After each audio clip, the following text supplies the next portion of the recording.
আমি 30 বছর থেকে বলে আসছি 2 আযান বেদাত, আজও বলছি, আমার দেহে শ্বাস থাকাকালীন বলবো 2 আযান বেদাত। তুমি দাও, তোমার বাপ দেখ, তোমার 14 গোষ্ঠী দেখলে তাতে আমার কি? তাতে আমার কি? সারা পৃথিবীর মানুষ 2 আযান দেখতে, তাতে আমার কি? আর দিনে 2 আযান দেওয়া যাবে কি যাবে না, যেটা ইখতিলাফ নেই। সে বুখারী কিতাবুল জুমআ হাদিস নাম্বার 915, 16, 17 পরপর 3টে হাদিস বর্ণনা আছে যে আল্লাহ রাসূলের যুগে কয়টা আযান হতো ভাই? কথা বলেন। আবু বকর রাদিয়াল্লাহু তাআলার জামানায় কয়টা আযান হতো? ওমরের জামানায় কয়টা হতো? ওসমানের জামানার অর্ধ খিলাফত কয়টা হতো? অর্ধ খিলাফত কয়টা হতো? একটা।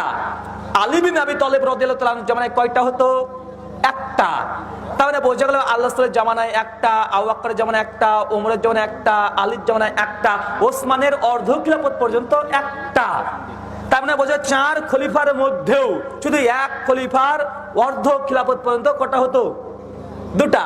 তবে বন্ধু, সাহাবী আর আল্লাহ রাসূলের যদি আমলের মধ্যে সাংঘর্ষিক হয়ে যায়, এখন কোনটা বেশি প্রাধান্য পাবে বলেন? অবশ্যই বিশ্বনবীর প্রাধান্য পাবে। দলিল একাধিক আছে। জুমার দিনে 2 আযান মসজিদে চলবে মানে হাদিস দেখাও তো বেটা, কয় লাইন তুমি পড়েছো?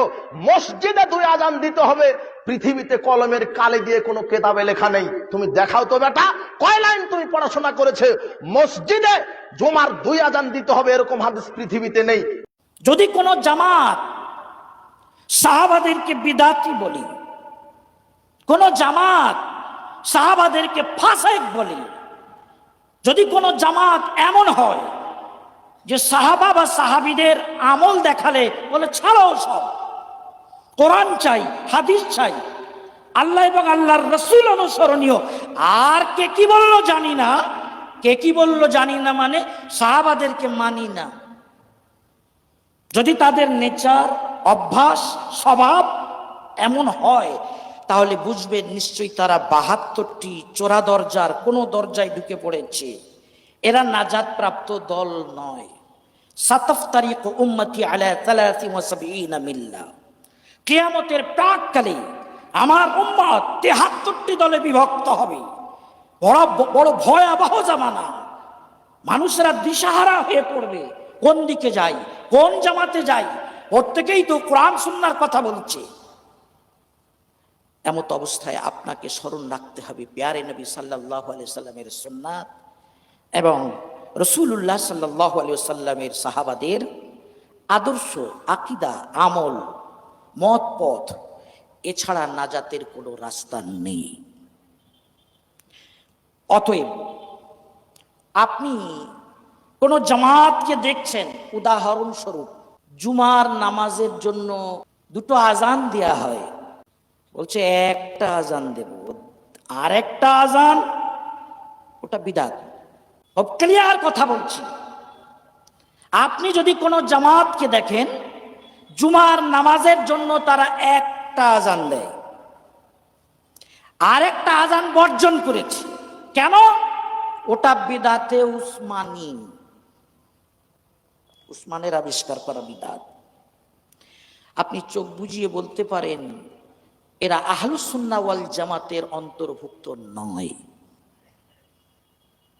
মেয়েরা যেমন হাড়ি থেকে একটা ভাত তুলে টিপে দেখে না, আপনি এটা দেখে নেবেন।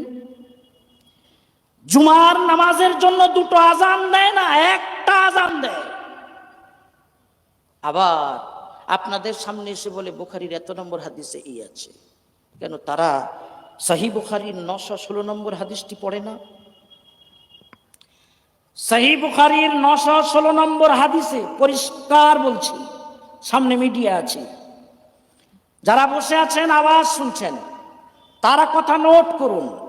মিডিয়ার মাধ্যমে পরবর্তীতে যারা শুনবেন তারাও যাচাই করে দেখুন।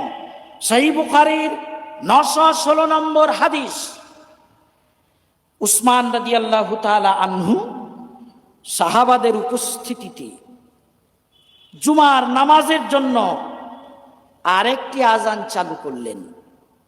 রাসূল সাল্লাল্লাহু আলাইহি সাল্লামের জামানায়, আবু বকর রাদিয়াল্লাহু আনহুর জামানায়, উমর রাদিয়াল্লাহু আনহুর জামানায় একটা আযান হতো, ইমাম মিম্বারে বসলেন, আযান। উসমান রাদিয়াল্লাহু তাআলা আনহু আরেকটি আযান চালু করলেন। ইমাম বুখারী রাহমাতুল্লাহ আলাইহি ওই রিওয়ায়াতের শেষে বর্ণনা করেছেন ফাসাবাতাল আমরু আলা যালিকা, উম্মতের ইজমা। আল আমরু আই আমরুদ্দিন, আল আমরু আই আল আমাল আল মুসালসাল, উম্মতের ধারাবাহিক আমল, উম্মতের ইজমা, সাহাবা তাবিনের ইজমা, এই আমলের উপরে প্রতিষ্ঠিত হয়ে গেছে। জুমার আরেকটি আজান উসমান রাদিয়াল্লাহু তাআলা আনহুর জামানায় চালু হলো, কিন্তু আমাদেরই মাঝে বর্তমান যুগে এক শ্রেণীর মানুষ তারা ওই আজানটি মানতে রাজি নন। কেন? ওটা আমার রাসূলের জামানায় ছিল না, আমি রাসূল কি বলছেন শুনবো, আল্লাহ কি বলছেন মানবো, আর কে কি করলেন বললেন দেখবো না। কে কি মানে? সাহাবারা যদি কোনো বিষয়ে একমত হন ওটাও মানতে রাজি নন। তো যারা বুখারীর হাওয়ালা দিয়ে কথা বলি, কোরআনের আয়াত দিয়ে কথা বলে, আপনি এই আমলটি তাদের সাথে মিলিয়ে দেখুন, তাদের মসজিদে জুমার জন্য দুটো আজান হয় কি? আমি উদাহরণস্বরূপ একটি মাসআলা আপনাদের কাছে পেশ করলাম, খোঁজ নেবেন তাদের মসজিদে দুটো আজান হয় কি? না, হয় না। প্রকাশ্যভাবে হিম্মত করে বলেছেন ওটা বিদআত, যদিও উসমান চালু করেছে, ওটা বিদআত। আরে বেটা, সহিহ বুখারীর হাদিস বলছে ফাসাবাতাল আমরু আলা যালিকা, উম্মতের ইজমায়ের উপরে প্রতিষ্ঠিত, আমরুদ্দিন, দ্বীনের আমল হিসাবে এটা প্রতিষ্ঠিত, ধারাবাহিক আমল হিসাবে সেই সাহাবাদের থেকে অদ্যাবধি চলছে, সকলেই বিষয়ে একমত। তুমি জুমা 8 দিন এসে ওই আজানটাকে বিদআত বলে দিচ্ছ।